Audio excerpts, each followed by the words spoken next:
throw the video.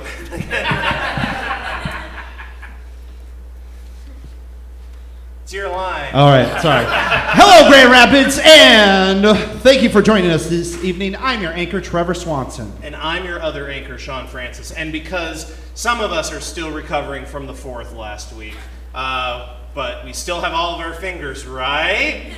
Right? We have the local, national, and world stories that you may have missed. You're welcome, Grand Rapids. This is NewsFlash. Yeah, our top story tonight. That sneaky Supreme Court made some big waves this week, actually over a week ago, by passing rulings that effectively gutted affirmative action, legalized discrimination by businesses, and killed student loan forgiveness, and then they took a long weekend. So, great, just great work. Now, some people might not like this, but if your dream was to one day deny someone a cake congratulating their gay black son for graduating from college debt-free, I've got terrific news. Everyone else, sorry. Ron DeSantis announced the passing of a law stating Florida officials will ticket anybody they pull over with a driver's license from Vermont, Delaware, Connecticut, Hawaii, or Rhode Island, as they are no longer recognizing licenses from these states as valid forms of ID. In an ill-conceived attempt, they believe this will crack down on illegal immigrants using fake IDs from those states' supposedly less secure features. I mean, sure, we also don't believe that those states are real, and we let them pretend they are, but besides, if you drive from Florida to Hawaii, you've got other problems. Moving forward, Florida residents can show their Publix membership or a clipping of your Florida Person news article as legal identification. Everyone's got one, statistically. Let's see. White House officials confirmed that the suspicious white powder discovered in the West Wing last week has been identified as cocaine.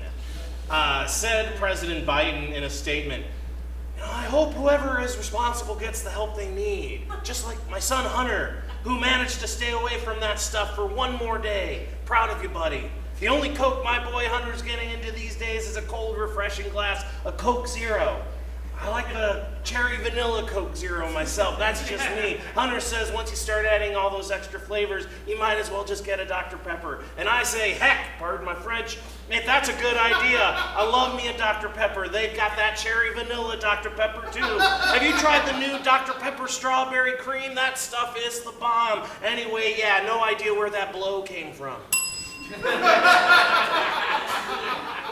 The Wings Over Muskegon Air Show returned to Muskegon for the first time in 17 years. This past weekend, making big changes to their show to appeal to the coveted 13 to 25 demographic and spark engagement on social media.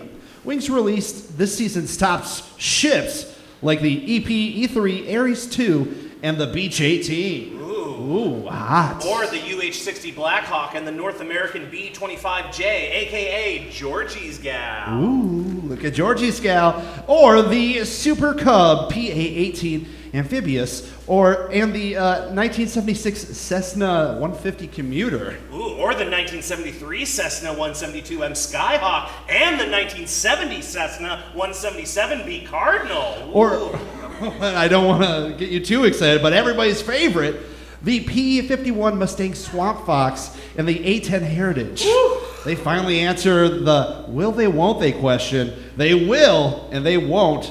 There won't be any survivors. What do you think was going to happen? The tweet czar over at Twitter has enforced a rate limit that will now prohibit how many tweets users can see each day. Now, this is obviously just a ploy to try and get more Twitter Blue subscribers to try to offset his ridiculous accumulated debt of $13 billion. But of all the awful changes that have been implemented at Twitter lately, I gotta say, this mandatory go touch grass policy, probably better in the long run for everybody involved, so. July supermoon will be 14,000 miles closer than usual this month, which of course is pushing the boundaries of Earth's restraining order. Meanwhile, NASA astronauts are rejoicing as it will save them so many pit stops on their way to the moon. So with that, keep your eyes peeled for low tides and high werewolves. Lots of them. Speaking of high, stamp prices went up on Sunday, so remember that next time you aren't sending a letter, it's going to cost 3 cents more. Luckily, the Pony Express is keeping their rates the same, so there's still an option. In all seriousness, you may not care about this now, but just remember, every card your grandma sends you is slowly coming out of your inheritance. North Dakota is afraid Minnesota's free college plan will cost them students.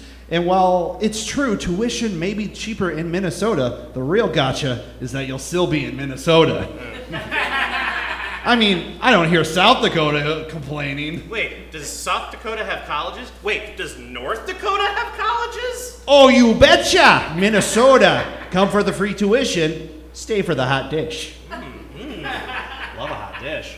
The trend of kill all humans continues, but not from AI like you thought, but rather orcas attacking boats. Marine biologists now believe that not only was this trend started by just one killer whale named White Gladys, who taught the other orcas how to attack the boats and get away with it, but that she was also likely pregnant when she started, which, you know, makes sense to me. Some pregnancy cravings are pickles and peanut butter. Others are chaos and shipwrecks. So, and, you know, if you can't smoke while you're during whale pregnancy, you got to get your bad influence habits out some other way. The fact that this is literally basically just a TikTok trend for Free Willy and his pals makes me wonder, why couldn't they have just stuck to the Grimace and Barbie shake challenges instead of trying to up the ante from the Kia boys? Consumers Energy is being investigated for malfunctioning meters and potential overbilling. Apparently, Consumers has been assuming every hour is peak energy hours, but this raises the question. If the error is only in the company's favor, is it really an error or just capitalism at its best? That's right. Also, was it ever really the consumer's energy? We should take that energy back. Yes. This class action suit will be like the inverse of when energy companies show up to your house asking to compare your meter, but instead it'll be people showing up to Consumers HQ with torches and pitchforks. Yeah. Or maybe we can just send GR meter maids to collect on it. So, you know, they're so willing to try and write tickets for everybody, right? Exactly. And does this mean that we'll get some energy cheat days?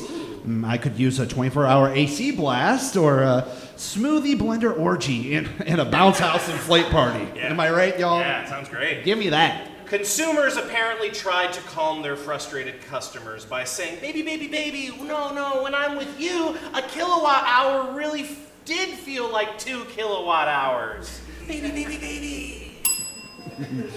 That's the last one. Yeah. In Com News tonight. Yeah. We also want to thank our NewsFlash writers this week. If you'd like to see your name up here, you can submit your jokes to comedyoutletmondays@gmail.com with the subject NewsFlash tips. You can also follow us on Facebook, YouTube, Instagram, and Twitter. I don't know why you would do that last one. We're not on Threads or anything else yet. Blue Sky maybe in the future, who knows. But you can watch videos from our old shows, lineups for future shows, get our submission forms so you can put your act on this stage, and learn about other ways to get involved. And if you can't wait around for that, and you don't want to put your name on the board, you can wait until after the show and hop up for our free open improv jam, where anyone can do it. But now, Grand Rapids, you're welcome.